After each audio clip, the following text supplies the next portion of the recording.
영월의 눈물. 17 어린 왕이 차가운 강물에 하늘도 버려지던 날, 땅도 피눈물을 흘렸습니다. 시신을 거두는 자 삼족을 멸하리라. 서슬퍼런 어명 앞에서도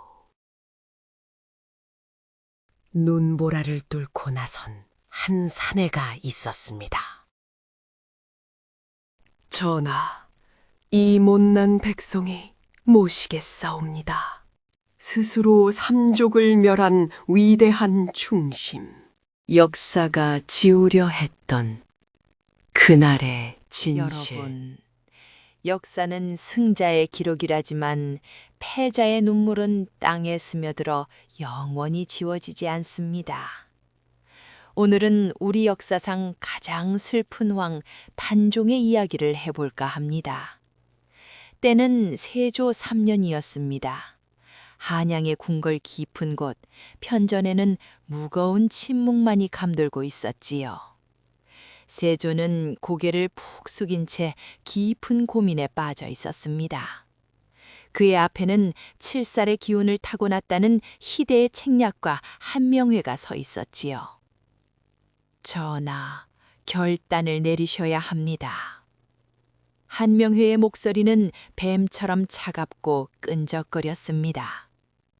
상황을 살려두면 언제 또다시 보기를 꿈꾸는 무리들이 나타날지 모릅니다.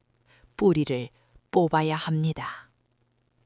세조는 떨리는 손으로 옥좌를 꽉 잡았습니다. 그래도 내 조카다. 내 피부치를 죽일 수는 없다. 전하, 왕좌에는 혈육이 없습니다. 오직 군주와 역정만이 있을 뿐입니다. 한명회는 세조의 불안한 마음을 집요하게 파고들었지요. 결국 세조는 눈을 질끈 감으며 고개를 끄덕였습니다. 유배를 보내라, 영왈로. 창덕궁의 문이 열리고 낡은 가마 한 채가 나왔습니다. 단종의 유배 행렬이었지요. 하지만 그 행렬은 일국의 왕이라기엔 너무나 초라했습니다. 붉은 골룡포 대신 낡은 백색 도포를 입었고 호위 무사 대신 몇 명의 포졸들만이 따르고 있었답니다. 한양거리는 눈물바다였습니다. 백성들은 땅을 치며 통곡했지요. 아이고, 상왕전하, 어찌하여 이리 가십니까? 어린 것이 무슨 죄가 있다고 저 험한 곳으로 보낸단 말이냐? 가마문이 살짝 열렸습니다. 17살의 단종이 창백한 얼굴을 내밀었지요. 그는 울고 있는 백성들을 향해 힘없이 손을 흔들었습니다. 울지 마라, 나는 괜찮다. 부디 너희들은 평안하거라. 가마는 남한강 나루터에 도착했습니다. 이제 배를 타고 강원도 영월로 가야 했습니다. 단종은 배에 오르기 전 한양 쪽을 향해 마지막 절을 올렸습니다. 할마마마, 부디 만수무강하소서. 그의 눈에서 참았던 눈물이 뚝 떨어져 강물에 번졌습니다. 배가 떠나자 강가에 있던 궁녀들이 물속으로 뛰어들었습니다. 전하를 따라가겠습니다. 혼자 가시게 할 수는 없습니다. 수십 명의 궁녀들이 푸른 강물 위로 꽃잎처럼 떨어졌지요. 낙화암, 그 슬픈 이름이 바로 여기서 생겨난 것입니다. 배에 오르려는 단종 앞을 누군가가 막아섰습니다. 한명회였습니다. 그는 짐짓 예를 갖추는 척하며 단종에게 다가갔지요. 상왕전하, 먼 길 가시는데 불편함은 없으신지요? 단종은 한명회를 뚫어지게 바라보았습니다. 어린아이의 눈빛이 아니었습니다. 할아버지 세종대왕을 닮은 서늘하고 위험 있는 눈빛이었지요. 한명회, 내 몸은 비록 쫓겨가나 내 혼은 이 땅에 남을 것이다. 너의 그 더러운 욕망이 언제까지 갈 것 같으냐? 한명회의 표정이 일그러졌습니다. 그는 단종의 귓가에 대고 낮게 속삭였습니다. 두고 보시지요. 영월의 산천초목이 전하의 무덤이 될 것입니다. 배가 떠났습니다. 하지만 그 뒤를 따르는 것은 강물뿐만이 아니었지요. 한명회가 심어놓은 감시자들, 검은 갓을 쓴 자들이 그림자처럼 따르고 있었습니다. 그들은 단종이 누구와 접촉하는지, 무슨 말을 하는지 낱낱이 적어 한명회에게 보고했답니다. 배에 오르려는 단종 앞을 누군가가 막아섰습니다. 한명회였습니다. 그는 짐짓 예를 갖추는 척하며 단종에게 다가갔지요. 상왕전하, 먼 길 가시는데 불편함은 없으신지요? 단종은 한명회를 뚫어지게 바라보았습니다. 어린아이의 눈빛이 아니었습니다. 할아버지 세종대왕을 닮은 서늘하고 위험 있는 눈빛이었지요. 한명회, 내 몸은 비록 쫓겨가나 내 혼은 이 땅에 남을 것이다. 너의 그 더러운 욕망이 언제까지 갈 것 같으냐? 한명회의 표정이 일그러졌습니다. 그는 단종의 귓가에 대고 낮게 속삭였습니다. 두고 보시지요. 영월의 산천초목이 전하의 무덤이 될 것입니다. 배가 떠났습니다. 하지만 그 뒤를 따르는 것은 강물뿐만이 아니었지요. 한명회가 심어놓은 감시자들, 검은 갓을 쓴 자들이 그림자처럼 따르고 있었습니다. 그들은 단종이 누구와 접촉하는지, 무슨 말을 하는지 낱낱이 적어 한명회에게 보고했답니다. 청령포의 밤은 깊었습니다. 강물 소리만이 정막을 깨우는 외로운 밤이었지요. 단종은 낡은 초가집 마루에 앉아 하염없이 한양 쪽 하늘을 바라보고 있었습니다. 저 멀리 두고 온 할마마마와 왕비 생각에 눈물이 마를 새가 없었습니다. 그때였습니다. 강가 쪽 숲에서 부스럭거리는 소리가 들렸습니다. 짐승일까요? 아니면 자객일까요? 단종은 놀라 몸을 움츠렸습니다. 어린 왕의 가슴은 공포로 쿵쿵 뛰었습니다. 하지만 나타난 것은 짐승도 자객도 아니었습니다. 자신보다 조금 어려 보이는 댕기머리 소녀였습니다. 엄흥도의 딸 아랑이었지요. 아랑은 물에 젖은 채 바들바들 떨고 있었습니다. 그녀의 품에는 보자귀에 싼 무언가가 소중하게 안겨 있었지요. 누구냐?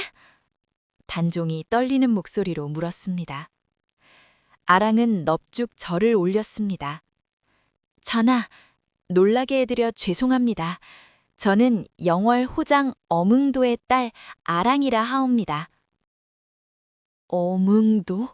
예, 아버님께서 전하가 시장하실까봐 이것을 전해드리라 하셨습니다. 아랑은 품속에서 보자기를 풀었습니다. 그 안에는 김이 모락모락 나는 쑥개떡과 맑은 물이 담긴 표주박이 들어있었지요.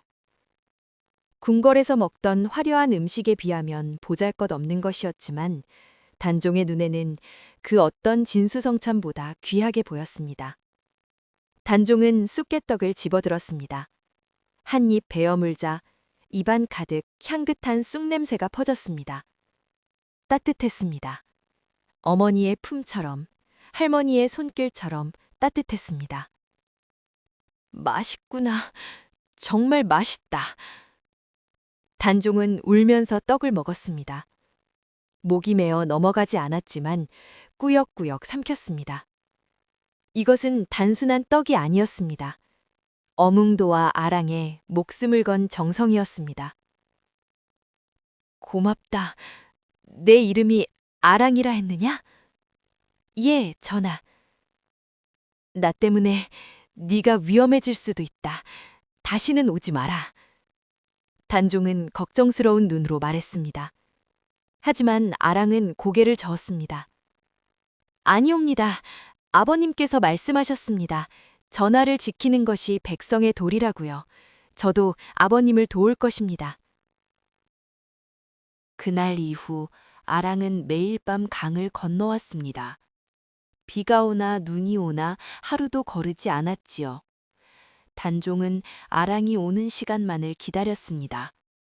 두 사람은 밤새도록 도란도란 이야기를 나누었습니다. 단종에게 아랑은 유일한 친구이자 세상과 소통하는 통로였습니다. 한편 영월 관아에서는 어몽도에 피말리는 이중 생활이 계속되고 있었습니다. 한명회가 보낸 신복 조사령은 눈에 불을 켜고 단종을 감시하고 있었지요. 그는 어몽도를 의심했습니다. 영월 토박이인 어몽도가 단종을 빼돌리거나 도울지도 모른다고 생각한 것입니다. 어이 어모장, 어제 오늘 어디 갔었나? 코빼기도 안 보이던데? 조사령이 삐딱하게 물었습니다. 어몽도는 짐짓 비굴한 표정을 지으며 허리를 굽혔습니다. 아이고 나으리, 제가 어디 가겠습니까? 촌놈이 갈 때라곤 주막 아니면 집구석이지요. 어몽도는 일부러 술 냄새를 풍겼습니다. 옷에는 흙을 묻히고 걸음걸이도 비틀거렸지요. 주정뱅이 행세를 하며 의심을 피하려는 것이었습니다. 술 타령이나 하고 팔자 좋구만.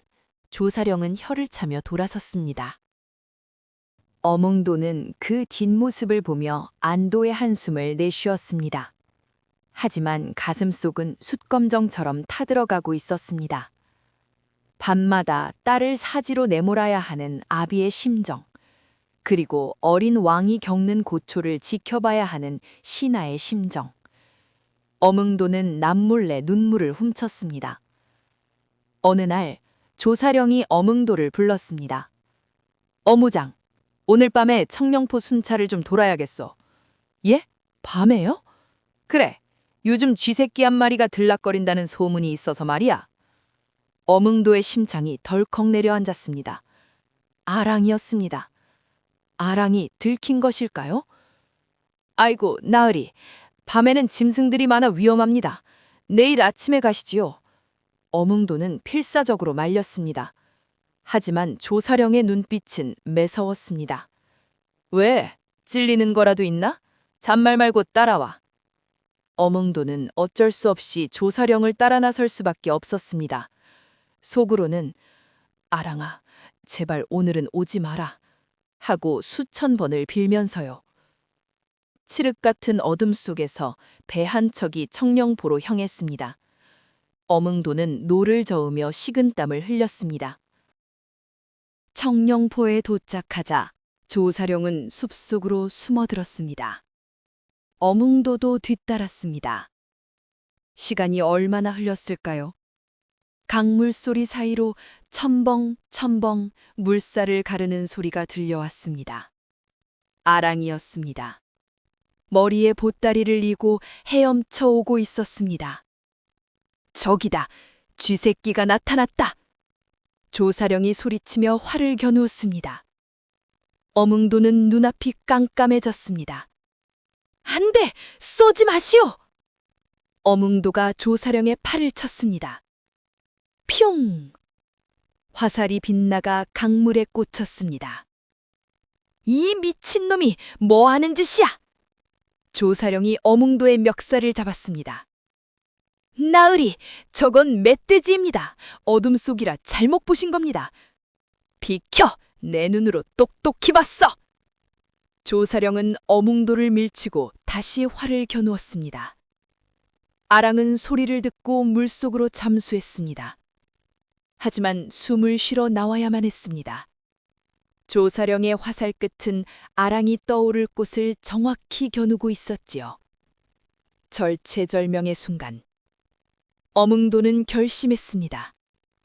자신의 딸을 살리기 위해, 왕을 지키기 위해 자신이 희생해야 한다는 것을. 그는 조사령에게 달려들었습니다. 도망쳐라! 아랑아, 도망쳐!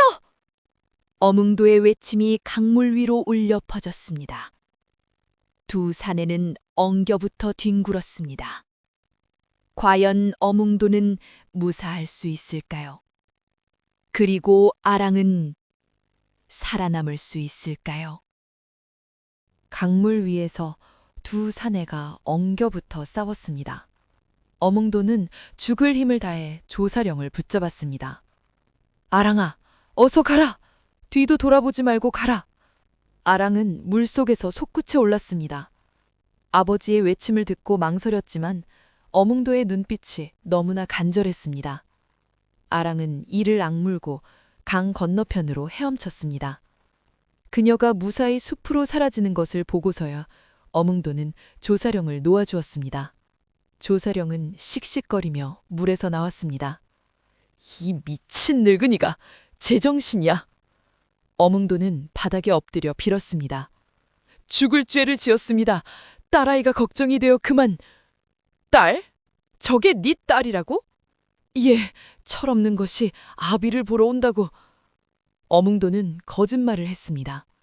단종을 만나러 간 것이 아니라 자신을 만나러 온 것이라고. 조사령은 의심스러운 눈초리로 어몽도를 노려보았습니다. 하지만 물증이 없었습니다. 게다가 어몽도가 자신을 막지 않았다면 자신이 쏜 화살에 어몽도의 딸이 맞았을 수도 있는 상황이었지요. 승, 운 좋을 줄 알아라. 한 번만 더 얼쩡거렸다간 그땐 국물도 없을 줄 알아. 조사령은 투덜거리며 돌아갔습니다. 어몽도는 가슴을 쓸어내렸습니다. 다행히 위기는 넘겼습니다. 하지만 이것은 폭풍 전야의 고요함일 뿐이었습니다. 한양에서 무시무시한 소식이 날아왔습니다. 단종의 복위 운동이 발각되었다는 것이었습니다. 세조는 대로했습니다. 더 이상 살려둘 수 없다. 사약을 내려라.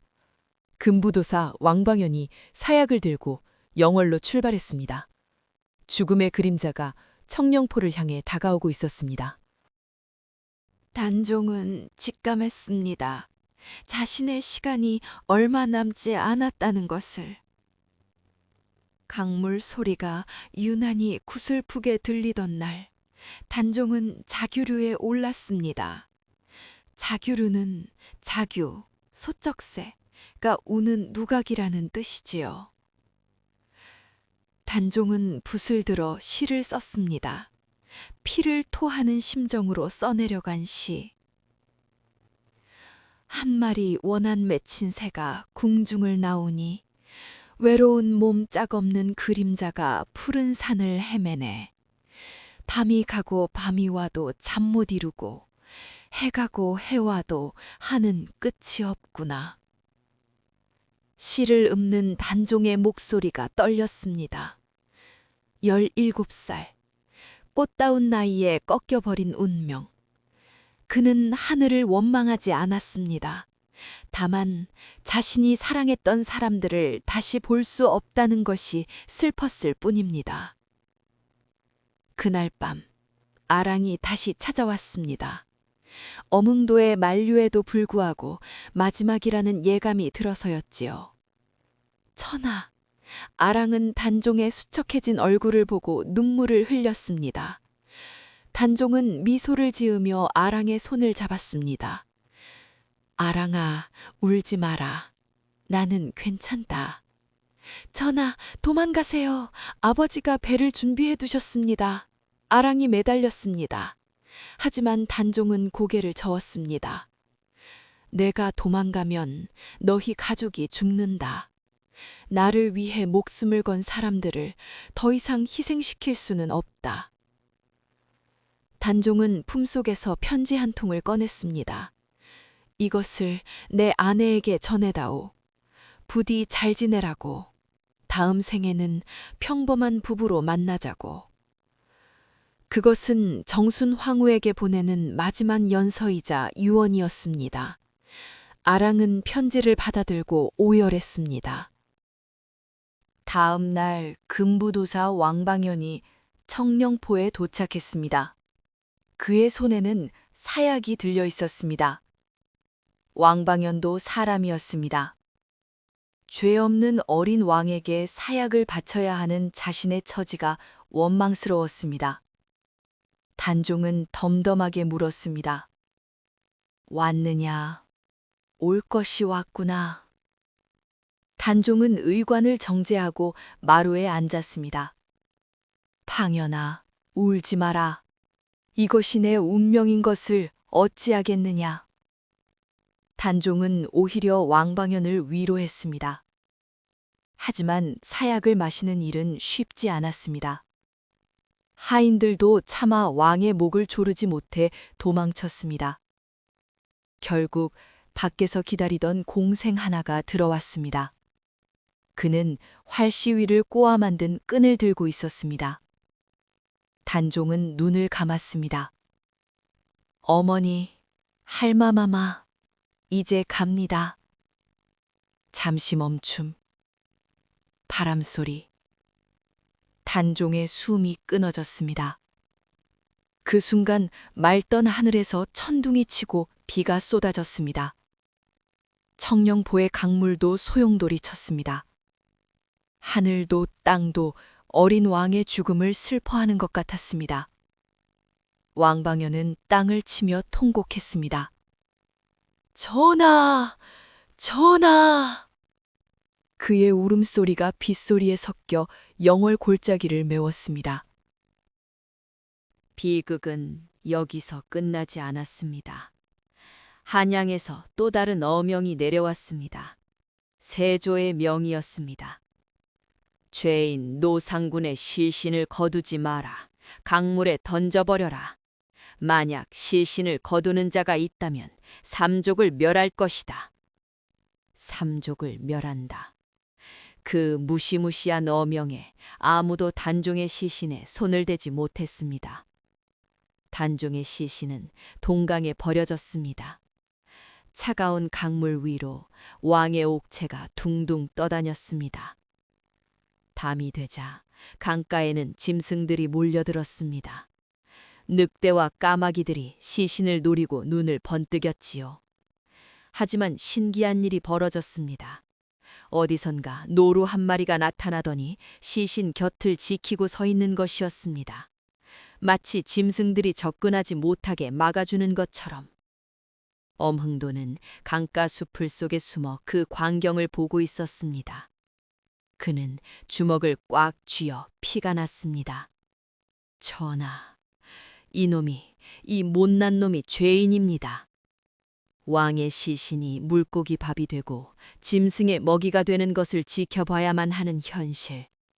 엄흥도의 가슴은 갈기갈기 찢어졌습니다. 그는 결심했습니다.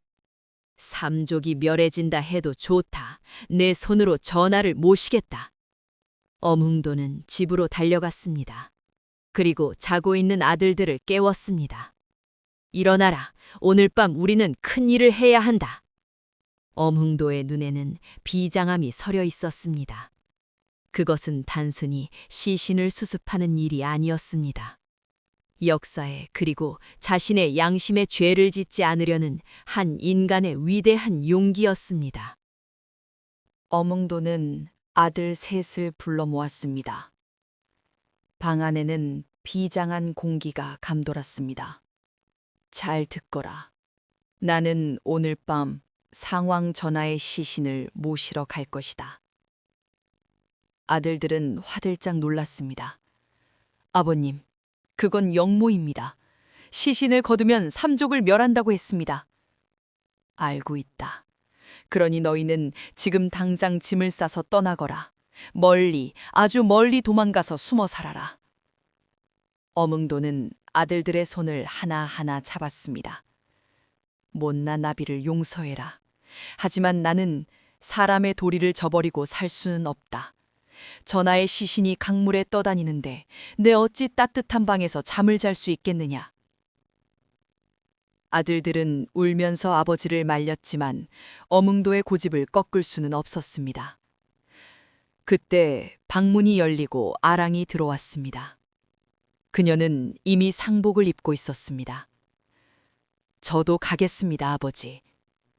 아랑아, 너는 안 된다. 너는 살아야지. 아니요. 전하께서 마지막으로 제게 남기신 말씀이 있습니다. 저도 전하를 모실 자격이 있습니다. 아랑은 품속에서 단종이 준 편지를 꺼내 보였습니다. 어몽도는 아랑의 눈빛을 보고 깨달았습니다. 이 아이도 이미 결심을 굳혔다는 것을. 결국 어몽도는 아들들만 피신시키고 아랑과 단둘이 남았습니다. 그는 미리 짜두었던 오동나무 관을 꺼냈습니다. 창고 깊숙이 숨겨두었던 작고 초라한 관. 그것을 지게에 싣고 두 사람은 눈보라치는 어둠 속으로 걸어 들어갔습니다. 밖은 눈보라가 몰아치고 있었습니다. 한 치 앞도 보이지 않는 칠흑 같은 어둠. 살을 내는 칼바람이 두 사람의 뺨을 때렸습니다. 어몽도는 지게를 지고 아랑은 횃불을 들고 앞장섰습니다. 동강에 도착했을 때 강물은 꽁꽁 얼어붙어 있었습니다. 하지만 시신이 있는 곳은 물살이 새어 살얼음 반 껴 있었지요. 어몽도는 주저없이 신발을 벗었습니다. 아랑아, 너는 여기서 기다려라. 아버지, 위험합니다. 어몽도는 살얼음을 깨며 강물 속으로 들어갔습니다. 차가운 강물이 다리를 찌르듯 파고들었습니다. 뼈가 끊어지는 듯한 고통. 하지만 어몽도는 멈추지 않았습니다. 저기 강 한가운데 바위에 걸려있는 단종의 시신이 보였기 때문입니다.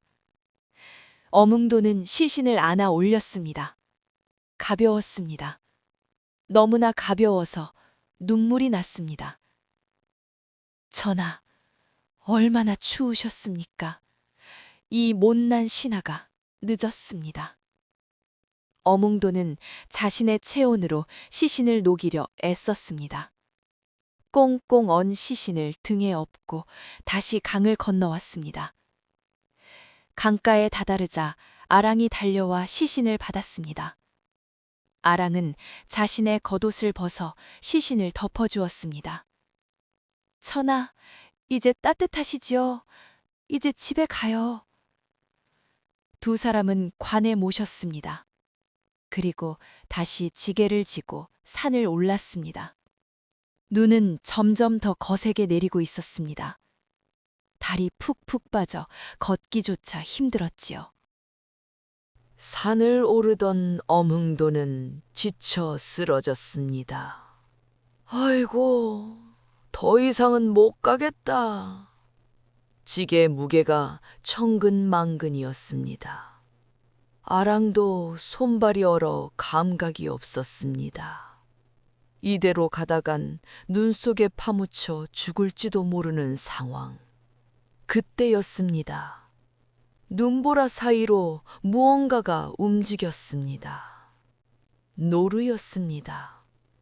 하얀 눈 속에서 노루 한 마리가 그들을 빤히 쳐다보고 있었습니다. 노루는 도망가지도 않고 천천히 산 위쪽으로 걸어갔습니다. 가다가 멈춰서서 뒤를 돌아보았지요. 마치 따라오라는 듯이. 아버지, 저것 좀 보세요. 노루가 길을 안내하는 것 같아요. 어몽도는 힘을 내어 일어났습니다. 그래, 산신령님이 도우시는 게야. 두 사람은 노루를 따라 걸었습니다. 신기하게도 노루가 지나간 자리는 눈이 덜 쌓여 있어 걷기가 수월했습니다. 한참을 따라가니 양지 바른 산비탈이 나왔습니다. 노루는 그곳에 잠시 앉아 있다가 인기척을 느끼고 사라졌습니다. 어몽도가 그 자리에 가보니 놀라운 광경이 펼쳐져 있었습니다. 노루가 앉았던 자리만 눈이 녹아 있었던 것입니다. 김이 모락모락 피어오르는 따뜻한 땅. 여기로구나. 여기가 명당이야. 어몽도는 직감했습니다. 하늘이 점지해준 자리라는 것을. 그는 그곳에 땅을 파기 시작했습니다. 언 땅이었지만 신기하게도 부드럽게 파였습니다. 관을 묶고 흙을 덮었습니다. 봉분도 제대로 만들지 못한 초라한 평토장. 누가 알아볼까봐 때도 입히지 못하고 낙엽으로 덮어 위장했습니다. 어몽도와 아랑은 그 앞에 엎드려 절을 올렸습니다. 전하, 부디 편히 쉬소서. 이승에서의 고통은 다 잊으시고 저승에서는 부디 평안하소서. 아랑은 품속에서 쑥개덕 하나를 꺼내 무덤 앞에 놓았습니다. 전하가 좋아하시던 떡입니다. 가는 길에 배고프지 마시라고. 눈물이 떡 위로 떨어졌습니다. 눈보라는 멈추지 않고 휘몰아쳤지만 두 사람의 마음속에는 작은 불씨 하나가 타오르고 있었습니다. 충심, 그리고 사랑. 장례를 마친 두 사람은 산을 내려왔습니다. 하지만 그들의 앞에는 더 큰 시련이 기다리고 있었습니다. 날이 밝으면 시신이 사라진 것을 관아에서 알게 될 것이고 추격대가 들이닥칠 테니까요. 어몽도는 아랑을 보며 말했습니다. 이제 우리는 죄인이다. 평생 숨어 살아야 한다. 그래도 후회하지 않느냐? 아랑은 고개를 끄덕였습니다. 후회하지 않습니다. 전하를 지켰으니까요. 어몽도는 딸의 손을 꼭 잡았습니다. 그래, 가자. 어디든 살 곳이 있겠지. 두 사람의 발자국 위로 하얀 눈이 덮어졌습니다. 마치 세상의 모든 비밀을 덮어주듯이. 날이 밝았습니다. 영월 관아는 발칵 뒤집혔습니다. 동강에 떠 있어야 할 단종의 시신이 감쪽같이 사라졌기 때문입니다. 한명회의 신복 조사령은 길길이 날뛰었습니다. 어떤 놈이냐? 감히 어명을 어기고 시신을 훔쳐간 놈이. 그는 강가에 남겨진 발자국을 발견했습니다. 눈이 덮였지만 희미하게 남은 흔적. 그 발자국은 산 쪽으로 향하고 있었습니다. 어몽도다. 그 늙은이가 짓이다. 조사령은 직감했습니다. 어젯밤 강가에서 자신을 막아선 것도 멧돼지 핑계를 댄 것도 모두 시간을 벌기 위함이었음을 깨달은 것입니다. 당장 추격대를 꾸려라. 어몽도 일가를 모조리 잡아들여라. 수십 명의 관군이 횃불과 창을 들고 산으로 몰려갔습니다. 북소리가 둥둥 울리고 사냥개들이 지저댔습니다. 어몽도와 아랑은 숲속 바위 틈에 숨어 있어 그 소리를 듣고 있었습니다. 심장이 터질 것만 같았습니다. 아버지, 어떡해요? 개들이 냄새를 맡으면 금방 들킬 거예요. 아랑이 사색이 되어 물었습니다. 어몽도는 침착하게 주위를 살폈습니다. 걱정 마라. 내게 생각이 있다. 어몽도는 자신이 입고 있던 피 묻은 겉옷을 벗었습니다. 그리고 그것을 바위에 문질러 피냄새를 남겼습니다. 그러고는 옷을 찢어 여러 갈래로 나누어 산 이곳저곳에 흩뿌려 놓았습니다. 추격대의 시선을 분산시키기 위해서였지요. 하지만 그것만으로는 부족했습니다. 진짜 무덤을 들키지 않으려면 가짜 무덤이 필요했습니다. 어몽도는 산비탈 여기저기에 구덩이를 파고 돌무더기를 쌓았습니다. 마치 급하게 시신을 묻은 것처럼 위장한 헌묘였지요. 1시간 뒤 추격대가 산 중턱에 도착했습니다. 저기다! 저기 무덤 같은 게 있다! 포절 하나가 소리쳤습니다. 조사령이 달려가 돌무더기를 파헤쳤습니다. 하지만 그 안에는 짐승의 뼈다귀만 들어있을 뿐이었습니다. 젠장! 속았다! 조사령은 분통을 터뜨렸습니다. 그때 다른 쪽에서도 고함이 들려왔습니다. 여기도 있습니다. 옷가지가 묻혀 있습니다. 달려가 보니 엄흥도의 피 묻은 옷 조각뿐이었습니다. 추격대는 혼란에 빠졌습니다. 동쪽에도 무덤, 서쪽에도 무덤. 어느 것이 진짜인지 알 수가 없었습니다. 엄흥도는 그 틈을 타 아랑을 데리고 더 깊은 산속으로 험한 계곡으로 도망쳤습니다. 그들은 물속을 걸어 발자국을 지우고 동굴 속에 몸을 숨겼습니다. 해가 질 무렵 추격대는 지쳐버렸습니다. 마을이 날도 어둡고 눈이 또 오기 시작합니다. 더 이상은 무리입니다. 포절들이 불평했습니다. 조사령은 이를 갈며 산을 내려다보았습니다. 독한 놈, 기어이 도망쳤구나. 하지만 안심하지 마라. 내 기필코 너를 찾아내어 능지처참할 테니. 추격대가 물러갔지만 안심할 수는 없었습니다. 영월 땅에 더 이상 어몽도 가족이 머물 곳은 없었으니까요. 어몽도는 아랑에게 말했습니다. 이제 헤어져야 한다. 아버지, 같이 가요. 제가 모실게요. 안 된다. 같이 다니면 눈에 띈다. 너는 남쪽으로 가서 외가에 몸을 의탁하거라. 나는 북쪽으로 가겠다. 하지만 살아야 한다. 살아서 훗날 전하의 억울함을 세상에 알려야 한다. 그것이 내가 할 일이다. 어몽도는 딸의 손에 작은 옷가락지 하나를 쥐어주었습니다. 죽은 아내가 남긴 유품이었습니다. 이걸 팔아서라도 목숨을 부지해라. 그리고 부디 행복하게 살아라. 눈보라치는 산마루에서 부녀는 마지막 작별을 고했습니다. 아랑은 울면서 남쪽으로, 어몽도는 북쪽으로 발길을 돌렸습니다. 그 뒷모습이 눈발 속에 흐릿하게 사라질 때까지 두 사람은 자꾸만 뒤를 돌아보았습니다.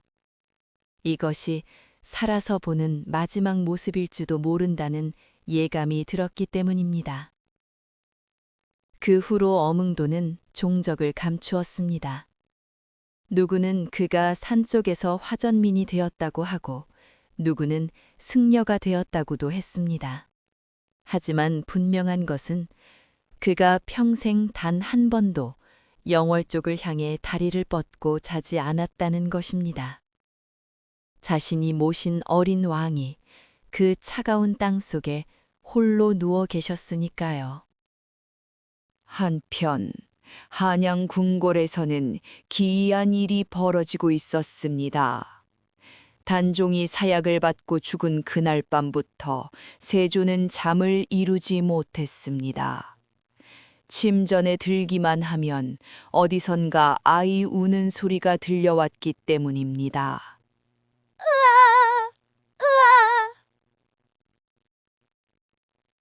처음에는 바람 소리인 줄 알았습니다. 하지만 소리는 점점 더 선명해졌습니다.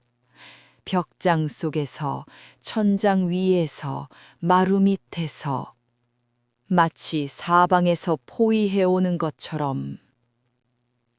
세조는 내관들을 닥달했습니다. 저 소리 안 들리느냐? 당장 가서 저 우는 놈을 잡아와라! 하지만 내관들의 귀에는 아무 소리도 들리지 않았습니다. 전하, 아무 소리도 없사옵니다. 거짓말 마라. 이렇게 귀청이 떨어질 듯 우는데. 세조는 미쳐가고 있었습니다. 그는 칼을 뽑아들고 허공을 휘둘렀습니다. 비단 병풍을 찢고 도자기를 깼습니다. 하지만 울음소리는 멈추지 않았습니다.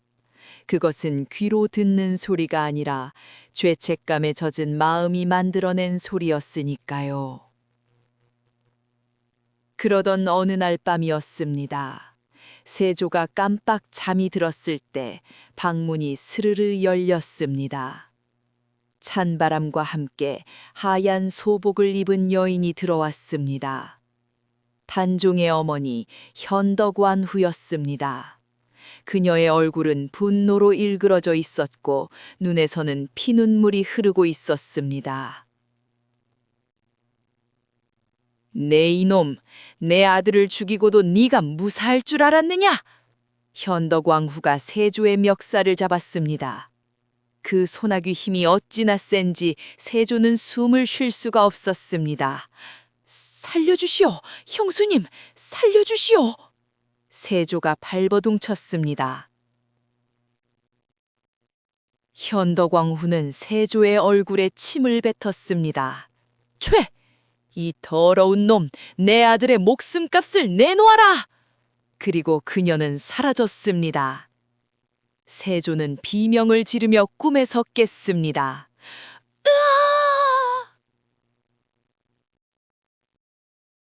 온몸이 식은 땀으로 젖어 있었습니다. 그런데 이상했습니다. 현덕왕후가 침을 뱉은 그 자리, 얼굴과 등, 가슴이 불타는 듯 뜨거웠습니다. 세조가 거울을 보았습니다. 그곳에는 붉은 반점이 돋아나 있었습니다. 처음에는 작은 좁쌀 같았습니다. 하지만 시간이 지날수록 그것은 점점 커져 고름이 차오르는 종기가 되었습니다. 온몸이 가려워 견딜 수가 없었습니다. 세조는 손톱으로 벅벅 긁었습니다. 살점이 뜯겨나가고 피고름이 흘러내렸지만 가려움은 멈추지 않았습니다. 의여들이 달려왔습니다. 온갖 귀한 약재를 쓰고 침을 놓았지만 소용없었습니다. 종기는 점점 더 퍼져나가 세조의 온몸을 뒤덮었습니다. 그 흉측한 몰골은 차마 눈뜨고 볼 수 없을 정도였지요. 사람들은 수군거렸습니다. 하늘이 벌을 내린 것이다. 조카를 죽인 업보다. 세조는 고통송에 몸부림쳤습니다. 낮에는 정사를 돌보느라 애써 참았지만 밤이 되면 지옥이었습니다. 피고름이 이불에 눌어붙어 떼어낼 때마다 살이 찢어지는 고통. 그는 신음하며 중얼거렸습니다. 잘못했다. 내가 잘못했다. 세조는 병을 고치기 위해 전국 방방곡곡의 온찬을 찾아다녔습니다. 오대산 상완사 계곡물에 몸을 담그기도 했습니다. 그때 동자승 하나가 세조의 등을 밀어주었다는 전설이 있지요. 어디서 왔느냐? 문수보살의 명을 받고 왔습니다. 동자승이 등을 밀어주자 씻은 듯이 나았다고 합니다. 하지만 그것은 잠시뿐 병은 끈질기게 세조를 괴롭혔습니다. 죽을 때까지. 세조는 지푸라기라도 잡는 심정으로 무녀를 불렀습니다. 용하다는 늙은 무녀가 궁에 들어왔습니다. 그녀는 세조를 보자마자 혀를 찼습니다. 원혼이 너무 많습니다. 한둘이 아닙니다. 그게 무슨 소리냐? 어린 왕뿐만이 아닙니다. 그를 따르던 충신들, 억울하게 죽은 궁녀들, 수천의 원혼이 전하의 몸에 붙어 살을 파먹고 있습니다. 무녀의 말에 세조는 등골이 오싹해졌습니다. 어찌하면 좋겠느냐, 굿이라도 하면 되겠느냐. 무녀는 고개를 가로저었습니다. 굿으로 될 일이 아닙니다. 진심으로 사죄하셔야 합니다.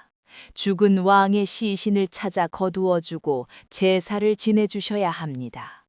그렇지 않으면... 무녀는 말을 멈추고 세조의 아들 세자를 바라보았습니다. 대가 끊길 것입니다. 세조는 격노했습니다. 이 요망한 년이 감히 저주를 퍼부어. 그는 무녀를 쫓아냈습니다. 하지만 무녀의 예언은 틀리지 않았습니다. 얼마 후 세조의 맏아들 의경세자가 20살의 나이로 요절했습니다. 건강하던 세자가 시름시름 앓다가 갑자기 피를 토하고 죽은 것입니다. 세조는 아들의 시신을 안고 통곡했습니다. 내 죄다. 내가 지은 죄를 자식이 받는구나. 그제야 세조는 깨달았습니다. 권력은 칼로 뺏을 수 있어도 천류는 거스릴 수 없다는 것을. 그는 영월에 사람을 보냈습니다. 단종의 시신을 찾으라고. 하지만 이미 늦었습니다. 어뭉도가 꽁꽁 숨겨버린 무덤은 아무리 찾아도 보이지 않았으니까요. 강원도 깊은 산골, 화전민들이 모여 사는 작은 마을. 이곳에 10년 전 낯선 가족이 들어왔습니다. 성이 박씨라는 노인과 그의 딸 내외였지요. 노인은 숯을 구워 팔았고 딸은 삭바느질을 했습니다.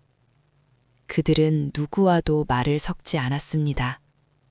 마치 세상에 없는 사람들처럼 조용히 숨죽여 살았지요. 어몽도였습니다.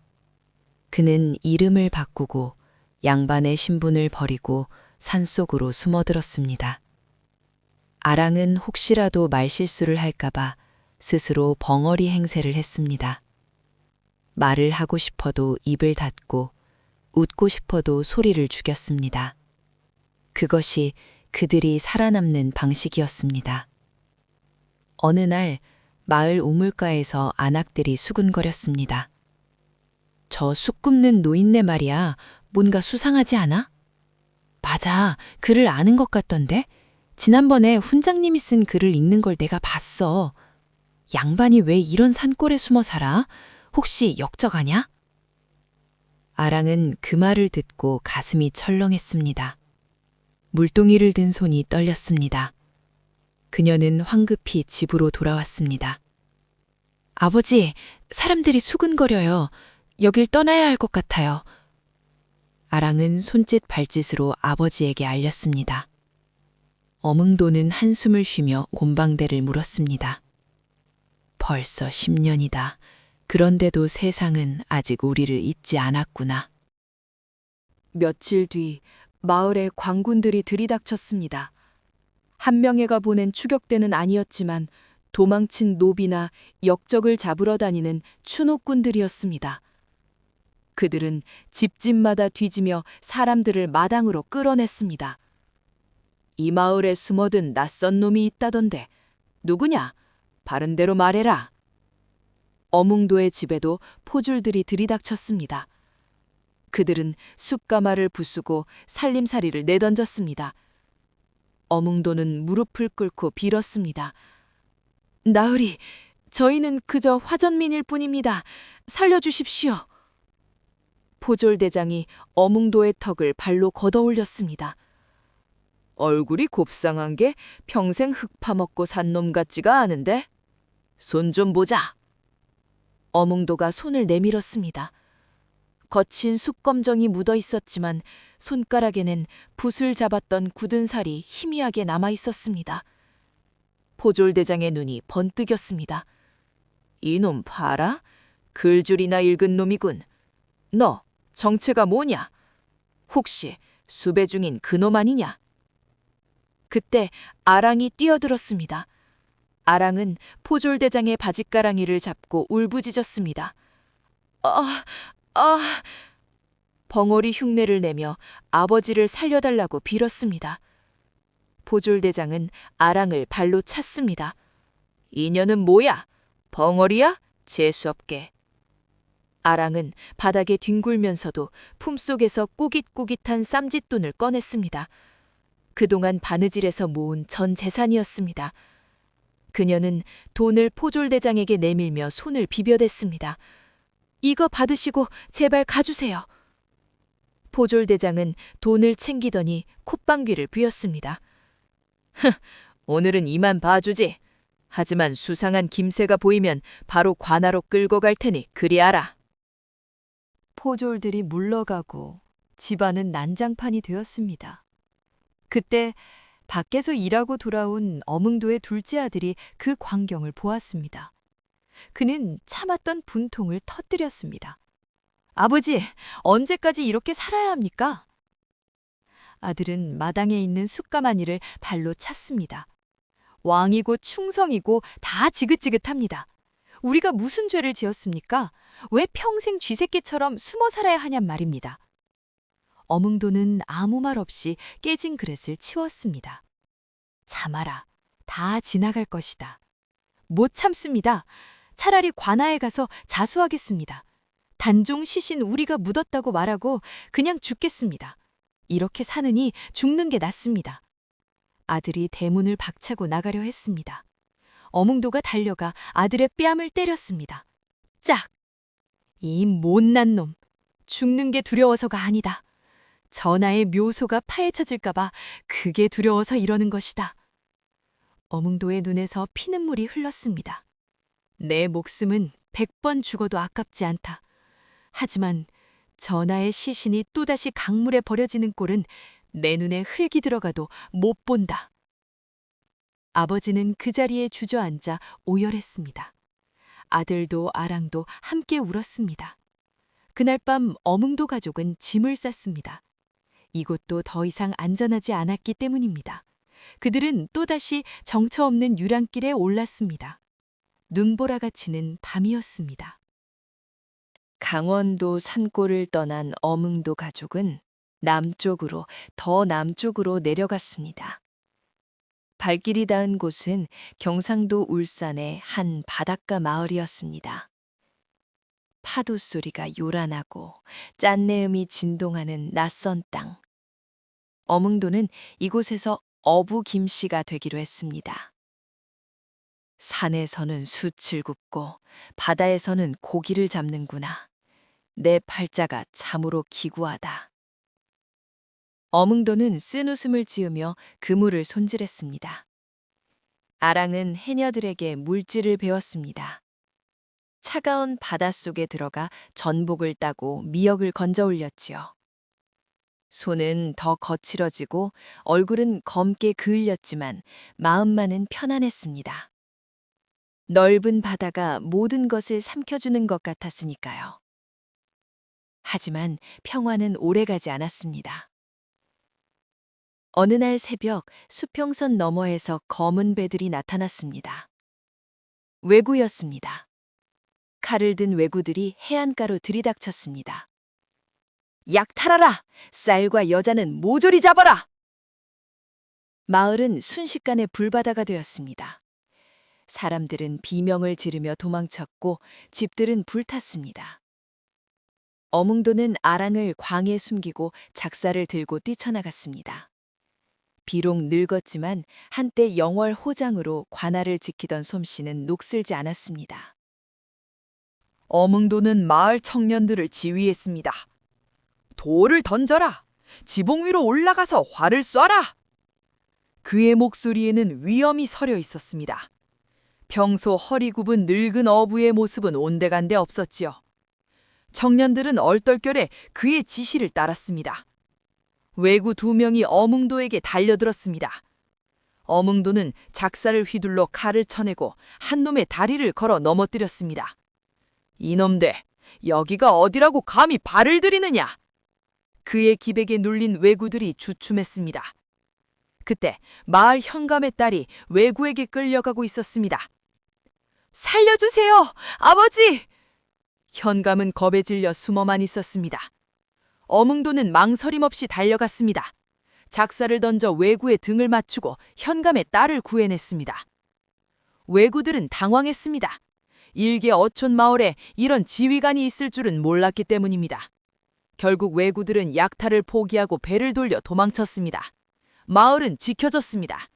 사람들은 환호하며 어뭉도를 애원쌌습니다. 김노인, 대단하오! 당신 덕분에 우리가 살았소! 어디서 그런 무술을 배웠어? 혹시 장군 출신 아니오? 어뭉도는 당황했습니다. 자신의 실력을 너무 드러내고 말았던 것입니다. 그는 서둘러 고개를 숙였습니다. 아닙니다. 젊었을 때 산짐승을 좀 잡으러 다녀서. 그는 서둘러 집으로 돌아가 문을 걸어 잠갔습니다. 하지만 그를 유심히 지켜보는 눈이 있었습니다. 바로 울산 현감이었습니다. 현감은 자신의 딸을 구해준 은인이었지만 동시에 어뭉도의 정체를 의심하기 시작했습니다. 저 노인 보통 내기가 아니다. 말투나 지휘하는 솜씨가 관밥을 먹은 놈이야. 며칠 뒤 현감이 어뭉도의 집을 찾아왔습니다. 김노인 계시오? 어뭉도는 짐짓 놀란 척하며 나갔습니다. 아이고, 사또 나으리, 누추한 곳에 어인 일이십니까? 내 딸을 구해줘서 고맙네. 헌데 자네 고향이 어디인가? 현감의 눈초리가 매서웠습니다. 저 강원도 산골이옵니다. 강원도라. 혹시 영월 쪽은 아닌가? 어뭉도의 심장이 덜컥 내려앉았습니다. 영월. 10년이 지났는데도 그 지명만 들으면 가슴이 떨렸습니다. 아닙니다. 저는 영월 근처에는 가본 적도 없습니다. 어몽도는 손을 내저었습니다. 현감은 묘한 미소를 지으며 일어섰습니다. 그렇군. 알겠네. 하지만 내 눈은 속이기 힘들 것이야. 현감이 돌아간 뒤 어몽도는 바닥에 주저앉았습니다. 이곳도 더 이상 안전하지 않았습니다. 울산 현감은 어몽도를 형틀에 묶었습니다. 그는 서두르지 않았습니다. 마치 쥐를 가지고 노는 고양이처럼 천천히 어몽도를 조여왔습니다. 자, 말해보아라. 단종의 시신은 어디에 숨겼느냐? 어몽도는 입을 꾹 다물었습니다. 현감은 인두를 화로에 넣으며 웃었습니다. 네가 말하지 않으면 네가 묻은 그 자리를 내가 직접 파헤칠 수도 있다. 온 산을 다 뒤져서라도 찾아내어 뼈를 갈아 강물에 뿌려주마. 그 말에 어몽도의 눈이 뒤집혔습니다. 이 천벌받을 놈, 네가 그러고도 사람 새끼냐? 허허, 역정놈이 말이 많구나. 여봐라, 저놈의 주둥이를 쳐라. 포졸들이 몽둥이로 어몽도의 입을 쳤습니다. 피가 튀고 이가 부러졌지만 어몽도는 굴복하지 않았습니다. 그의 머릿속에는 오직 하나, 단종이 누워 계신 그 자리만은 지켜야 한다는 생각뿐이었습니다. 신문은 밤새 계속되었습니다. 비명소리가 담장을 넘어 마을까지 들려왔습니다. 마을 사람들은 공포에 질려 문을 걸어 잠갔습니다. 아이고, 김노인이 역적이라니. 현감님이 독을 품었어. 큰일 났네, 큰일 났어. 관아 밖에서 아랑은 발을 동동 구르고 있었습니다. 아버지의 비명소리가 들릴 때마다 그녀의 가슴은 칼로 베이는 듯 했습니다. 어떡하지? 어떻게 해야 아버지를 살릴 수 있지? 그녀는 현감이 자신을 보는 눈빛을 기억했습니다. 음흉하고 탐욕스러운 눈빛. 그것이 유일한 열쇠라는 것을 아랑은 본능적으로 알았습니다. 하지만 너무나 무서웠습니다. 자신의 몸을 더럽혀야 한다는 것, 평생 씻을 수 없는 치욕을 안고 살아야 한다는 것. 아랑은 밤하늘을 올려다 보았습니다. 달이 구름에 가려 흐릿했습니다. 전하, 제게 용기를 주세요. 아버지를 지킬 수 있게 해주세요. 그녀는 품속에서 작은 은장도를 꺼냈습니다. 어머니가 물려주신 정절을 지키라는 은장도. 아랑은 그 칼날을 어루만지며 결심했습니다. 이 칼로 내 운명을 배제다. 날이 밝자 아랑은 제 발로 관하로 들어갔습니다. 현감 나으리를 뵙게 해주십시오. 포졸들이 길을 막았지만 아랑의 기세에 눌려 비켜섰습니다. 현감은 아침상을 받고 있었습니다. 아랑을 보자마자 젓가락을 내려놓고 웃었죠. 오, 제 발로 찾아왔느냐? 기특하구나. 아랑은 현감 앞에 무릎을 꿇었습니다. 아버지를 풀어주십시오. 그리하면 제가 나으리의 곁에 있겠습니다. 현감은 술잔을 들고 다가왔습니다. 진심이냐? 후회하지 않겠느냐? 후회하지 않습니다. 다만 지금 당장 풀어주십시오. 제 눈으로 확인해야겠습니다. 현감은 껄껄 웃으며 승낙했습니다. 좋다. 효녀로구나. 여봐라, 죄인 어몽도를 풀어주어라. 어몽도가 끌려 나왔습니다. 피투성이가 된 채 걷지도 못하는 아버지. 아랑은 달려가 아버지를 부축했습니다. 아버지, 이제 괜찮아요. 집에 가세요. 어몽도는 아랑의 차림새를 보고 불길함을 느꼈습니다. 곱게 단장한 얼굴, 떨리는 손. 아랑아, 너 무슨 짓을 한 거냐? 아무것도 아니에요. 그냥 현감님이 자비를 베풀어 주신 거예요. 거짓말 마라. 네 눈이 울고 있지 않느냐? 현감이 끼어들었습니다. 자, 이제 약속을 지켜야지. 아버지는 가라 하고 너는 내 방으로 들라. 어몽도는 그제야 깨달았습니다. 자신의 목숨값이 딸의 몸이라는 것을. 안 된다. 차라리 나를 죽여라. 이 짐승 같은 놈아. 어몽도가 절규하며 달려들려 했지만 포졸들이 그를 밖으로 내동댕이 쳤습니다. 대문이 닫히고 아랑은 현감의 방으로 끌려 들어갔습니다. 어몽도는 대문을 두드리며 피를 토했습니다. 현감의 방. 술상이 차려지고 촛불이 일렁거렸습니다. 현감은 이미 거나하게 취해 아랑의 옥고름을 잡으려 했지요. 이리 오너라. 오늘 밤은 길다. 아랑은 떨리는 손으로 술병을 잡았습니다. 하지만 그녀의 눈빛은 차갑게 가라앉아 있었습니다. 나으리, 급하실 것 없습니다. 제가 한 잔 올리겠습니다. 아랑은 술잔에 술을 따르며 소매 속에 숨겨둔 가루를 털어 넣었습니다. 해녀들이 전복을 딸 때 쓰는 마비약이었습니다. 현감은 의심 없이 술을 받아 마셨습니다. 좋다. 네 손으로 따르니 술맛이 꿀맛이구나. 한 잔, 두 잔, 현감의 혀가 꼬이고 눈이 풀리기 시작했습니다. 어째 몸이 나른하구나. 쿵. 현감이 술상 위로 꼬꾸라졌습니다. 아랑은 즉시 일어났습니다. 그리고 촛대를 들어 방 안의 휘장에 불을 붙였습니다. 불길이 순식간에 번져나갔습니다. 불이야! 불이 났다! 아랑은 소리를 지르며 방문을 박차고 나갔습니다. 관아는 순식간에 아수라장이 되었습니다. 보졸들이 불을 끄느라 우왕좌왕하는 사이 아랑은 뒷문으로 달렸습니다. 관아 밖, 어둠 속에서 누군가가 아랑을 기다리고 있었습니다. 아가, 이쪽이야. 마을의 해녀 할머니였습니다. 그녀의 뒤에는 건장한 해녀들이 횃불을 들고 서 있었지요. 어몽도도 그들 틈에 있었습니다. 비투성이가 된 채 딸을 기다리고 있었던 것입니다. 아버지! 아랑아! 두 사람은 서로를 끌어안았습니다. 해녀 할머니가 재촉했습니다. 이럴 시간 없어. 포구에 배를 대놨으니 어서 가. 놈들이 쫓아오기 전에. 어몽도는 지난번 외구 침입 때 마을을 굴한 은인이었습니다. 마을 사람들은 그 은혜를 잊지 않고 목숨을 걸고 탈출을 도와주기로 한 것이었습니다. 어몽도와 아랑은 해녀들의 호의를 받으며 포구로 달렸습니다. 뒤에서는 관아의 불길이 밤하늘을 붉게 물들이고 있었습니다. 포구에 도착하자 작은 돛단배 하나가 출렁이고 있었습니다. 어서 타시오. 바람이 좋습니다. 뱃사공이 밧줄을 풀었습니다. 그때 뒤에서 말바굽 소리가 들려왔습니다. 현감이 정신을 차리고 추격대를 보낸 것입니다.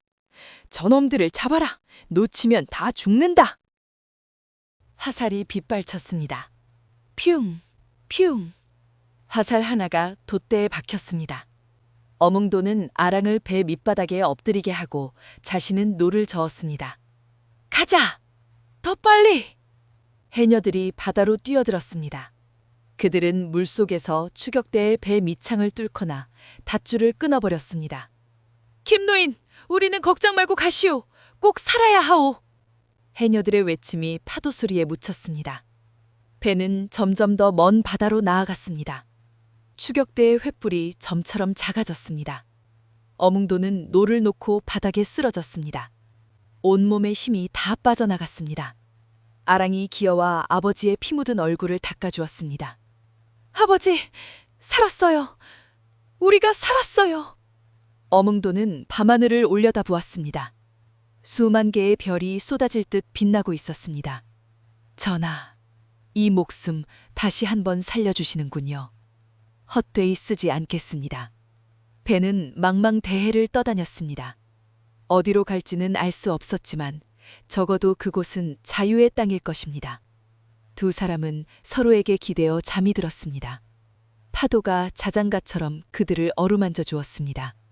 긴 도망자의 삶, 그 한 페이지가 또다시 넘어가고 있었습니다. 세월은 유수와 같이 흘러 강산이 2번 변했습니다. 어몽도의 머리에는 하얀 서리가 내렸고 허리는 굽어 지팡이에 의지해야 했지만 그의 눈빛만은 여전히 형형했습니다. 그는 바닷가 마을을 떠나 다시 영월 땅을 밟았습니다. 20년 만의 귀향이었습니다. 동강의 물줄기는 여전했지만 마을의 모습은 많이 변해 있었습니다. 어몽도는 삿갓을 깊게 눌러쓰고 산으로 향했습니다.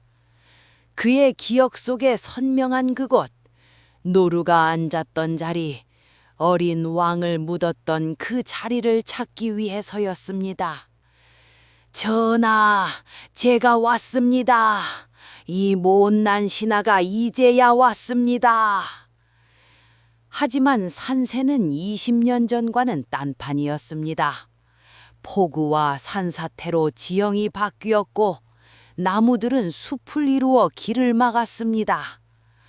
어몽도는 하루 종일 산을 헤맸습니다.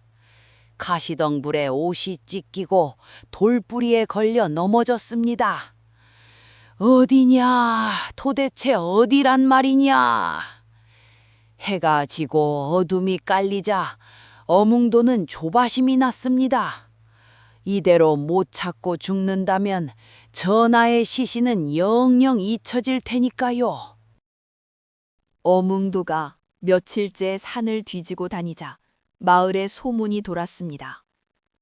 어떤 낯선 노인이 산삼을 캐러 다닌다더라. 아냐, 보물을 찾는다던데? 밤마다 산을 쏘다닌대. 소문은 영월 관아까지 들어갔습니다. 새로 부임한 영월 군수는 의심이 많았습니다. 요즘 도적대가 기승이라는데 수상한 자가 산을 뒤진다니 당장 잡아들여라. 포졸들이 산으로 올라왔습니다. 어몽도는 무덤을 찾느라 정신이 팔려 포졸들이 오는 줄도 몰랐습니다. 거기 서라! 네 이놈 뭐하는 놈이냐? 포졸들이 창을 겨누었습니다. 어몽도는 깜짝 놀라 뒤를 돌아보았습니다. 아닙니다. 저는 그저 약초를 캐러. 약초? 빈 망태기를 들고 무슨 약초 타령이냐? 도굴꾼이냐? 포졸들은 다짜고짜 어몽도를 포박했습니다. 어몽도는 반항할 힘도 없었습니다. 예전 같았으면 단숨에 제압했을 테지만 지금은 늙고 병든 몸이었습니다. 그는 질질 끌려 내려갔습니다. 나으리, 한 번만 봐줘입시오.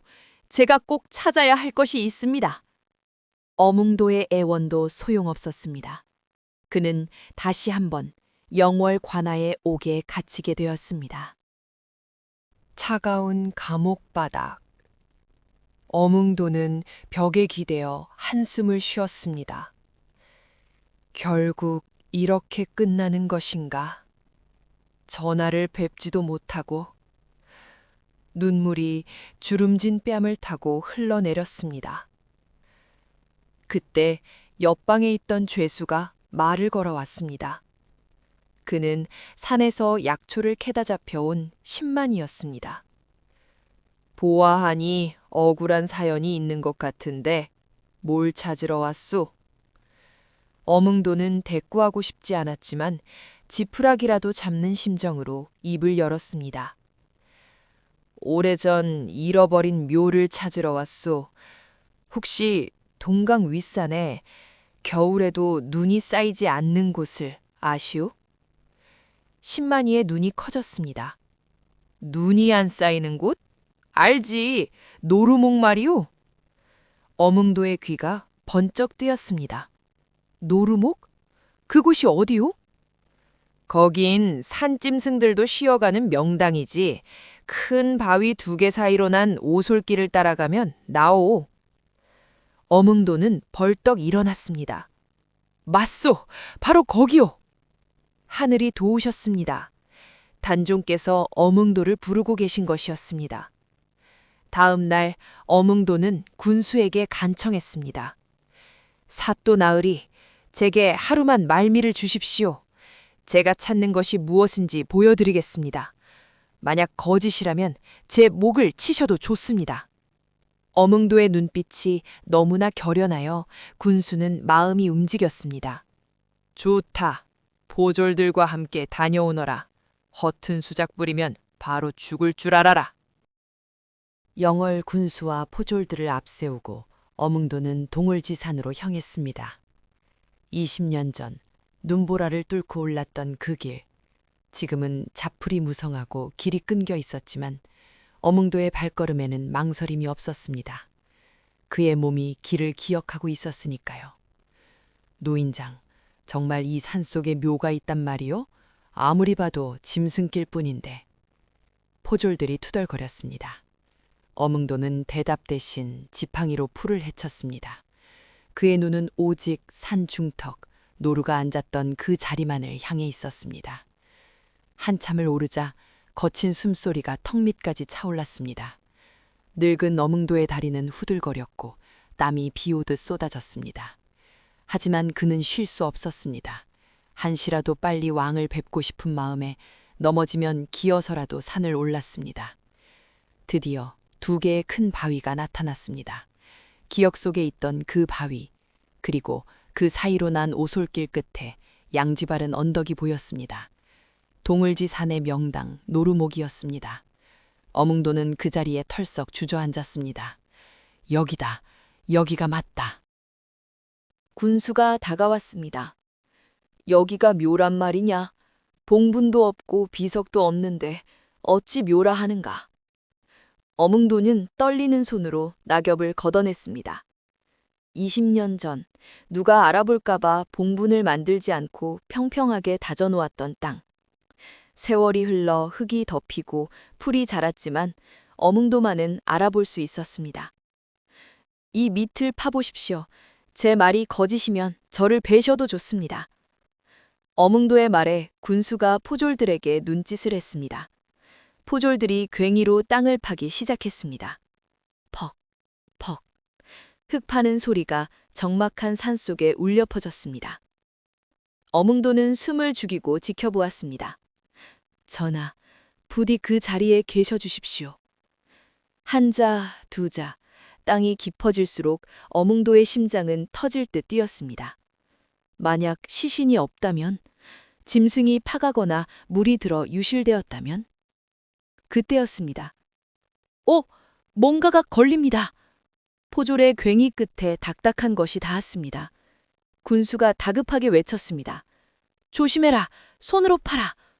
포졸들이 흙을 걷어내자 썩지 않은 널빤지 하나가 드러났습니다. 어몽도가 20년 전 직접 짰던 오동나무 관의 뚜껑이었습니다. 그리고 그 위에 작은 돌 하나가 놓여 있었습니다. 어몽도가 눈물을 흘리며 묻어두었던 지식이었습니다. 돌에는 희미하지만 분명한 글씨가 새겨져 있었습니다. 조선국왕 단종지묘. 어몽도는 관을 보자마자 오열했습니다. 그는 흙바닥을 기어가 관을 끌어안았습니다. 전하, 이 못난 놈이 왔습니다. 20년 만에 이제야 왔습니다. 그의 통곡 소리가 동을지산을 뒤흔들었습니다. 그것은 단순한 울음이 아니었습니다. 20년 동안 가슴속에 맺혀있던 한과 죄책감이 터져나오는 소리였습니다. 얼마나 추우셨습니까? 얼마나 외로우셨습니까? 짐승이 파갈까봐, 비가 셀까봐 한시도 마음 편히 잔 적이 없습니다. 어몽도는 관 위에 얼굴을 비비며 울었습니다.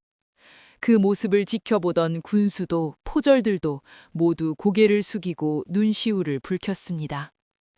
역적의 시신이라 하여 모두가 외면했을 때 홀로 목숨을 걸고 지켜낸 충절. 그 위대한 마음 앞에 누구도 말을 잇지 못했습니다. 군수는 어몽도에게 절을 올렸습니다. 공의 충심에 고개가 숙여질 뿐이요. 내 조정에 장계를 올려 이 사실을 알리고 묘를 성대하게 꾸미도록 하겠소. 어몽도는 고개를 저었습니다. 아니옵니다. 저는 칭찬받으러 온 것이 아닙니다. 그저 전하께서 편히 쉬시는 것, 그것 하나면 됩니다. 그날 밤 어몽도는 산을 내려가지 않았습니다. 그는 단종의 묘 옆에 작은 움막을 짓고 그곳에서 밤을 지새웠습니다. 전하, 이제는 외롭지 않게 해드리겠습니다. 제가 곁에 있겠습니다. 밤하늘에 별이 쏟아지고 바람이 불어와 어몽도의 하얀 머리카락을 쓰다듬었습니다. 마치 단종이 고맙다고 속삭이는 것처럼. 영월 군수가 올린 장계는 한양 조정에 파란을 일으켰습니다. 강원도 영월의 호장 엄흥도가 목숨을 걸고 노산군 단종의 시신을 수습하여 20년간 지켜왔나이다. 이 소식은 임금의 귀에도 들어갔습니다. 당시 왕은 성종이었습니다. 비록 할아버지가 저지른 일이지만 성종은 단종의 비극을 가슴 아파하고 있었지요. 성종은 편전에서 장계를 읽어 내려갔습니다. 눈보라치는 밤, 얼음강을 건너 시신을 업고 왕의 목소리가 떨렸습니다. 신하들도 옷소매로 눈물을 훔쳤습니다. 권력의 눈이 멀어 혈육을 죽이고 충신을 버린 시대. 그 어둠 속에서 홀로 빛난 엄흥도의 충절은 조정 대신들의 부끄러운 양심을 찔렀습니다. 참으로 장하다. 내 비록 선왕의 뜻을 거스를 순 없으나 이자의 충신만은 높이 사야겠다. 성종은 엄흥도에게 벼슬을 내리고 상금을 하사하라는 명을 내렸습니다. 또한 단종의 묘를 잘 보살피도록 영월 관아에 지시했습니다. 비로소 단종은 역적의 시신이 아닌 왕의 예우를 받게 된 것입니다. 한양에서 어명이 내려왔습니다. 금부도사가 교지를 들고 어몽도의 움막을 찾아왔습니다. 어몽도된 들으라. 전하께서 너의 충심을 가상히 여겨 공조좌랑의 벼슬을 내리시니 한양으로 올라오라. 하지만 어몽도는 교지를 받지 않았습니다. 그는 단종의 묘 앞에 엎드려 절을 올릴 뿐이었습니다. 전하의 은혜는 망극하오나 소인은 벼슬을 바라고 한 일이 아니옵니다. 금부도사가 물었습니다. 어찌하여 벼슬을 마다하는가? 가문의 영광이 아닌가? 어몽조는 고개를 저었습니다. 제가 모시는 분은 오직 한 분, 이곳에 누워 계신 상왕 전하뿐입니다. 제가 한양으로 가면 누가 이분 곁을 지키겠습니까? 저는 죽는 날까지 이곳에서 풀을 뽑고 비석을 닦으며 살겠습니다. 어몽도의 고집은 꺾을 수 없었습니다. 그는 끝내 벼슬을 사양하고 영월의 묘지기로 남았습니다. 그 소식이 전해지자 백성들은 더욱 감동했습니다. 진짜 충신이다. 저런 분이 조선에 또 있을까? 엄흥도의 이야기는 바람을 타고 조선 팔도로 퍼져나갔습니다. 장터의 이야기꾼들은 그의 무용담을 침을 튀기며 전했고, 아낙네들은 빨래터에서 엄흥도 충신가를 불렀습니다. 눈보라 치는 동강물에 님을 업고 건너갈째. 하늘도 울고 땅도 울어 노루 한 마리 길을 여네. 니마 니마 우리 니마 차디찬 땅에 어찌 잘고 이내 몸이 이불 되어 님을 덮어드리리라. 사람들은 엄흥도를 영월의 신이라 불렀습니다. 그가 사는 움막 앞에는 전국에서 찾아온 선비들의 발길이 끊이지 않았습니다. 그들은 엄흥도의 손을 잡고 눈물을 흘리며 잃어버린 충절의 의미를 되새겼습니다. 세월은 흘러 숙종대에 이르렀습니다. 마침내 단종이 왕으로 복권되었습니다. 그리고 엄흥도에게는 충의공이라는 시호가 내려졌습니다. 그의 무덤 앞에는 충신 정려비가 세워졌지요. 역사는 그를 잊지 않았습니다. 권력은 짧고 인생은 유한하지만 충심은 영원하다는 것을 엄흥도는 온몸으로 증명해 보인 것입니다. 다시 시간을 거슬러 세조의 말년으로 가보겠습니다. 어몽도가 영월에서 단종을 지키는 동안 한양의 세조는 지옥을 헤매고 있었습니다. 피부병은 날이 갈수록 악화되었습니다. 온몸에 살이 문드러져 뼈가 보일 지경이었고 고름 냄새가 진동하여 내관들조차 코를 막고 들어와야 했습니다. 가려워, 불이야. 내 몸에 불이 붙었어. 세조는 침상 위를 뒹굴었습니다. 천하를 호령하던 왕의 위엄은 온데간데 없고 병마에 시달리는 늙은 노인만이 남아 있었지요. 그는 밤마다 악몽을 꾸었습니다. 단종이 피 묻은 골룡포를 입고 나타나 말없이 자신을 노려보는 꿈이었습니다. 조카야, 내가 잘못했다. 제발 나를 그만 괴롭혀라. 세조는 허공에 대고 빌었습니다. 하지만 단종의 환영은 사라지지 않았습니다. 오히려 점점 더 가까이 다가와 차가운 손으로 세조의 목을 조르는 듯 했습니다. 이것은 병이 아니었습니다. 업보였습니다. 자신의 야망을 위해 흘린 피가 독이 되어 자신을 갉아먹고 있었던 것입니다. 세조가 숨을 거두기 전날 밤, 그는 아주 기이한 꿈을 꾸었습니다. 꿈속에서 그는 젊은 시절의 수양대군이 되어 있었습니다. 말을 타고 산속을 달리는데 안개 속에서 누군가가 손짓을 했습니다. 단종이었습니다. 17살 유배가던 그 모습 그대로였습니다. 세조는 말에서 내려 단종에게 다가갔습니다. 홍의야, 단종은 미소를 짓고 있었습니다. 하지만 그 미소는 따뜻하지 않았습니다. 서늘하고 슬픈 미소였습니다. 숙부님, 많이 아프십니까? 그래, 너무 아프다. 나를 좀 살려다오. 저도 아팠습니다. 차가운 강물 속에서 숨을 쉴 수가 없어서 너무나 아팠습니다.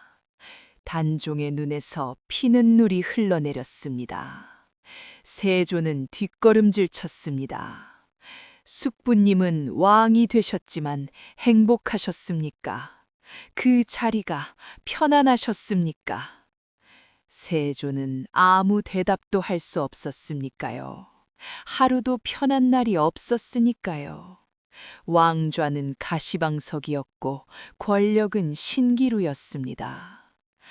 가시지요. 저승에는 왕도 신하도 없습니다. 그곳에서 죗값을 치르셔야지요. 단종이 세조의 손을 잡았습니다.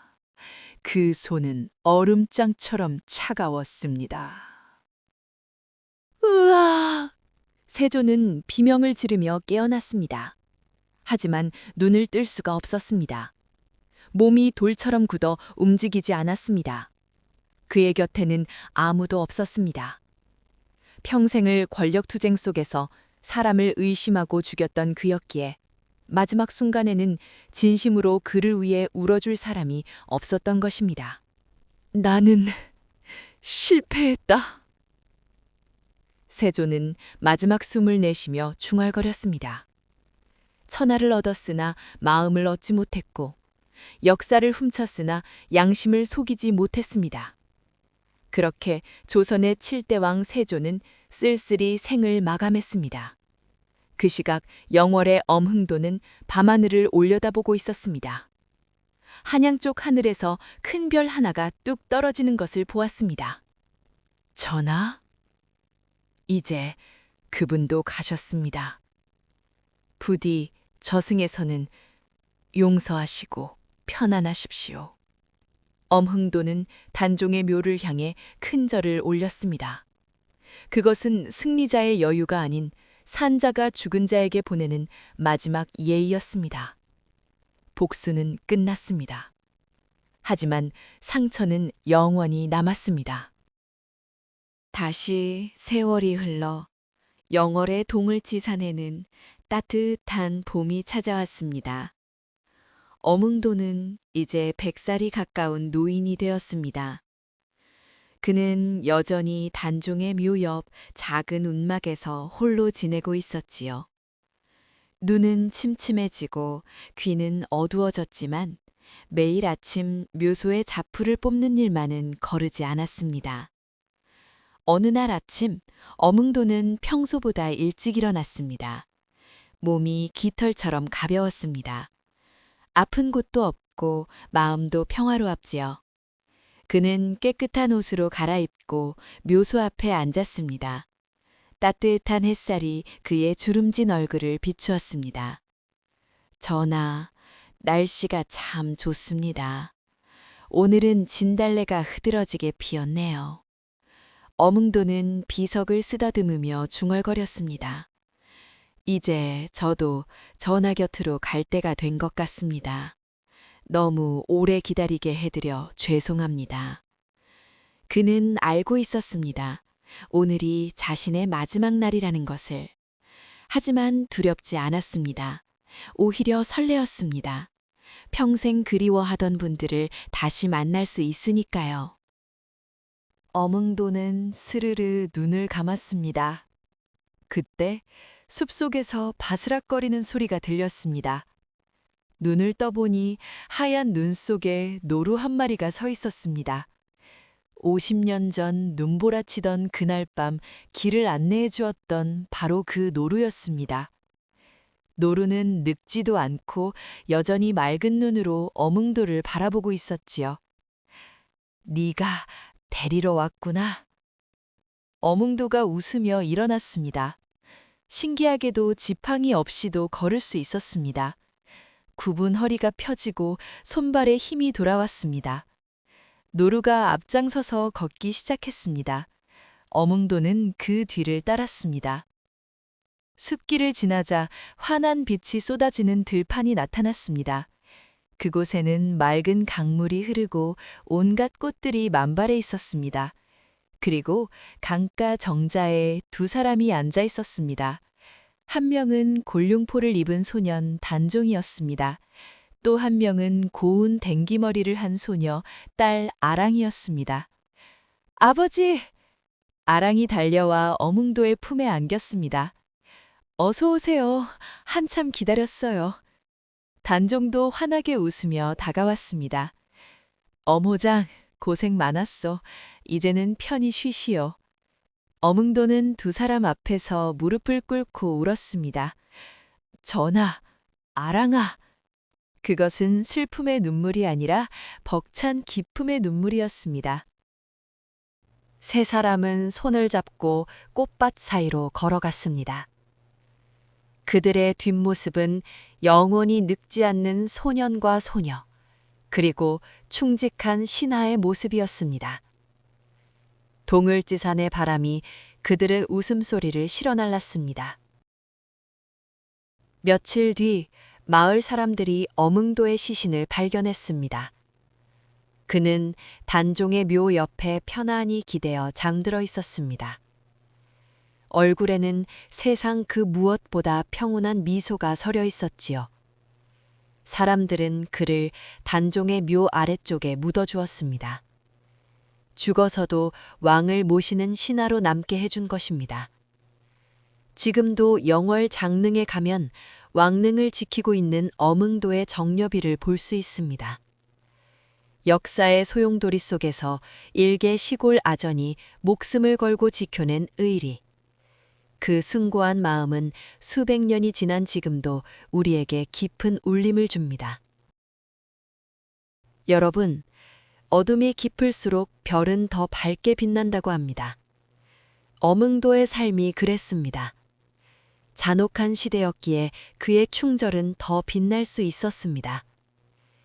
혹시 지금 여러분의 삶이 어둡고 힘들게 느껴지시나요? 그렇다면 기억하세요. 당신이 지키고 있는 그 작은 양심과 사랑이 언젠가는 가장 빛나는 별이 되어 당신을 비춰줄 것입니다.